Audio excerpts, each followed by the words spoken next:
I think my friends have described me as quite an active, outgoing kind of person. I'm always up to something, whether it's fun trips, holidays, sports.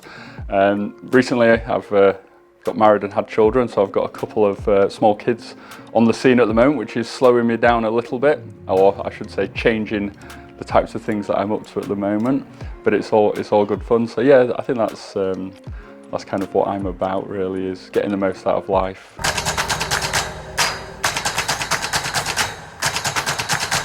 Brought up in North Leeds. My parents got divorced when I was really young, so I was about 3.5, 4 years old when they were divorced. And I really struggled at school. So I was like the worst kid you can possibly imagine growing up at school.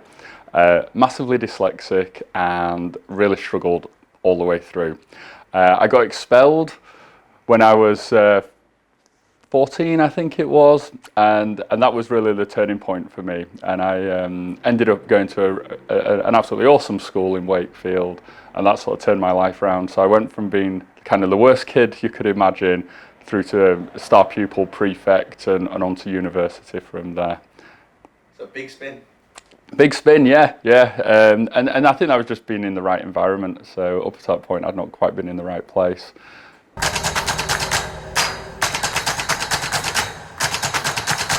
What are my thoughts on the education system? So for me, I think education is kind of like the most important thing. And even now I still spend a significant amount of money every year on new training courses and all the way through.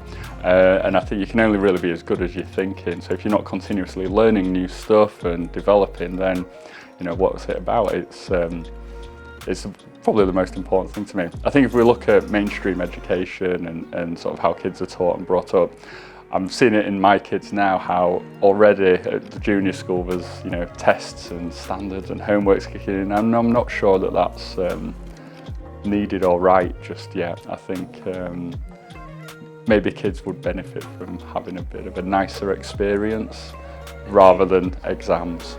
And goes on to my next question. Do you think we should be teaching property or investing to kids at education? Yeah, I think there's a massive lack, or at least was for me when I was sort of in my teens, late teens, early 20s, in sort of financial education, financial management, learning how to balance books, learn how to manage your accounts, learn how to look after yourself. And I think everyone has that rude awakening at university when the first loan payment's spent within the first couple of weeks, and you've got to try and get through till Christmas. So yeah, I think there's a massive shortfall in sort of financial or mainstream financial education. But at the same time, there is so much out there now that you can learn yourself, even via YouTube and LinkedIn or whatever, or courses that you can do. And it's just about people's attitudes. So I think there's enough out there. It's just most people probably don't choose to engage with it or don't know it's there.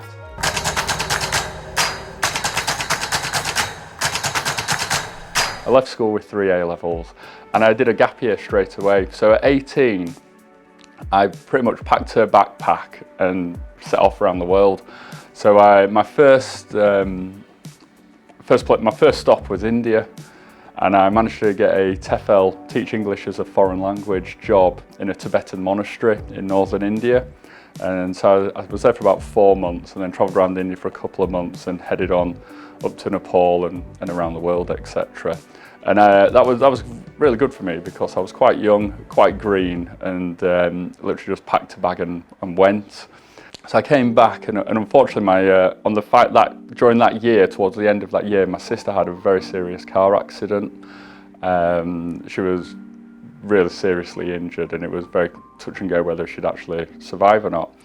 So that happened towards the end of my I think about 9-10 months into my gap year. And so I came back, basically because our family was in turmoil, and managed to get myself into university up in Newcastle. And it was a good move because I was able to come back and sort of see my family a bit more regularly, etc., over the next few years while she was having reconstructive surgeries and things like that. So once we finished university, during university, I actually joined the Officer Training Corps. So it was like an army reserve where you did sort of lots of military training. It was like a part-time job that was a lot of fun, if I'm honest. But it gave you an insight into how the military worked and stuff like that. So once I finished there, I then moved on to into the TA, I guess is the best way to describe it, and sort of spent a few years in that as a sort of a reserve job. And at the same time, I then carried on with a regular job in sales. And really it was a sales job that got me interested in business and finance and money. And that was really the sort of starting point for myself.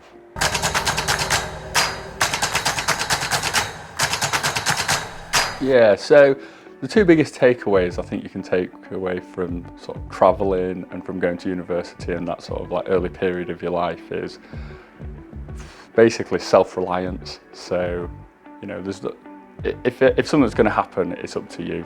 And whether that is where you're travelling and the situations you get into there and the fun stuff you're doing, it doesn't happen sitting on the couch. You have to get up and go and make it happen and sort of drive it forward. And it's the same at university.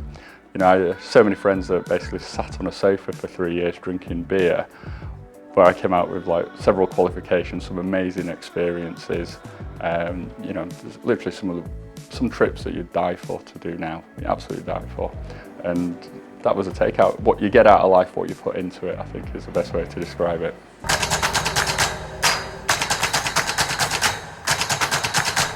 The reason I got into property is kind of a little bit shallow and a bit crass.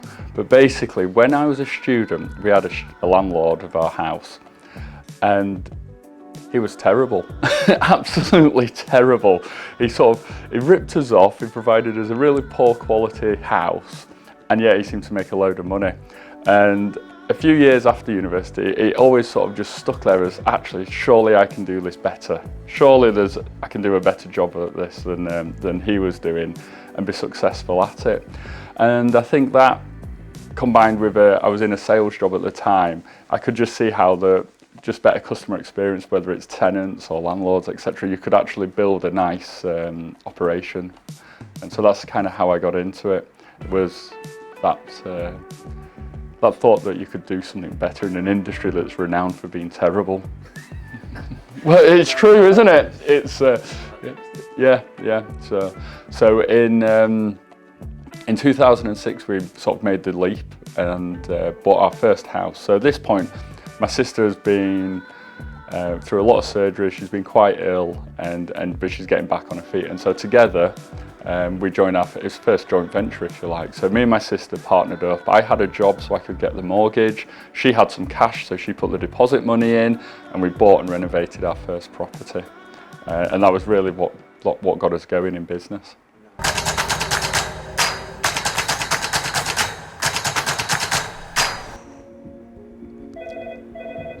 Just like that ring. It's a tough one. It's a tough one, that one. It's a tough one, that one. My sort of mid to late 20s there was a couple of years that were quite tough, quite challenging. I did quite a significant selection course in the army and passed. And on the first sort of operational tour following that, my best friend was killed. And that was quite hard to deal with as we were due to go on the next rotation, etc. And so, you know, it was quite a traumatic time. But very quickly after that, my second best mate was killed skiing. So within a space of 6 months, I lost my two best mates and the two people I'd spent pretty much most of the previous sort of 6-7 years with. And that kind of left me a little bit shell-shocked one way or another. But what I found is it made me realise that life is short.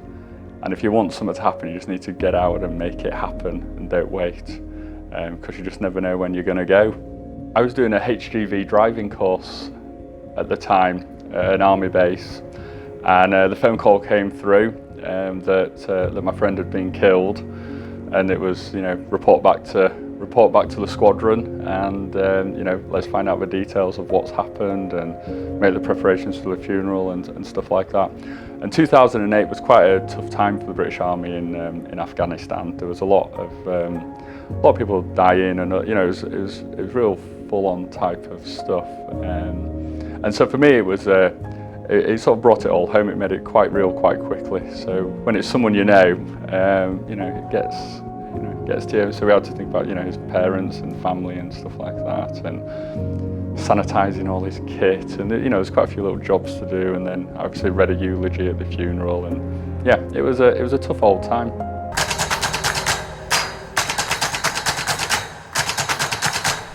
What you find, I think, is that there's two types of people. So you've heard of post-traumatic stress, where people get sort of very stressed out about a situation that's happened to them. But there's also the lesser known effects, post-traumatic strength, where an adverse event happens and it gives us a change in direction for your life, and actually people benefit from it mentally and become stronger.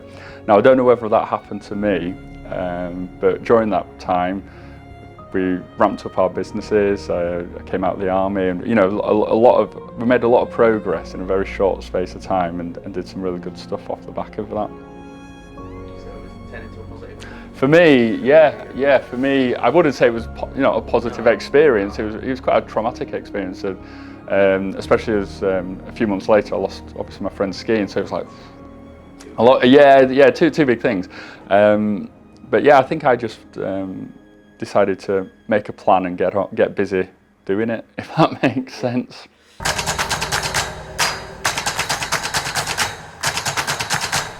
In 2006, I bought the worst house on the worst street in Leeds with my sister.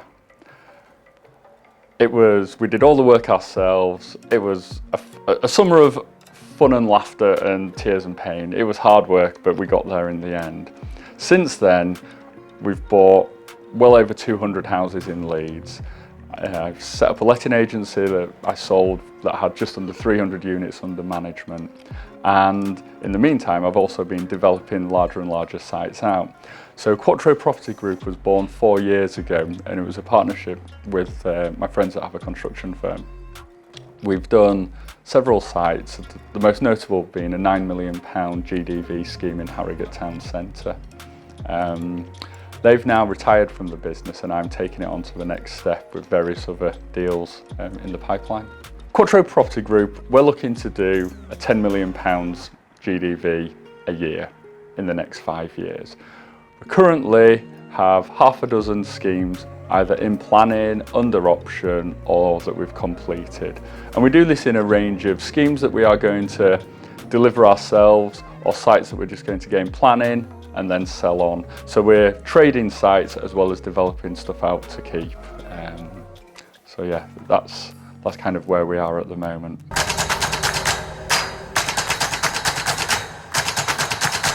Yeah, so over the last 10 years, we've been borrowing money from people privately to fund our deals. And really investors come to us looking for security. So we offer them two things. Either they can own property themselves, in which case we'll build them a portfolio or develop them out a portfolio. And that can be 1 to 5 buy-to-let properties.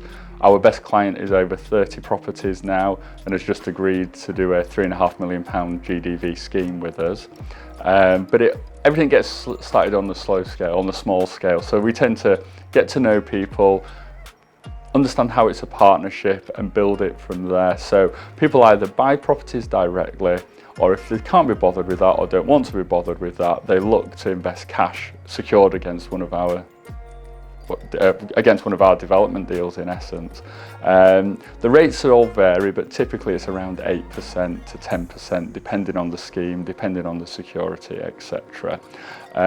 We've borrowed well over £1.5 million, and that's always on a sort of revolving basis. So basically, if somebody is interested in property, they're interested in Leeds, the best to just come and have a chat with us, see what we've got available at the time, and see what we can offer them.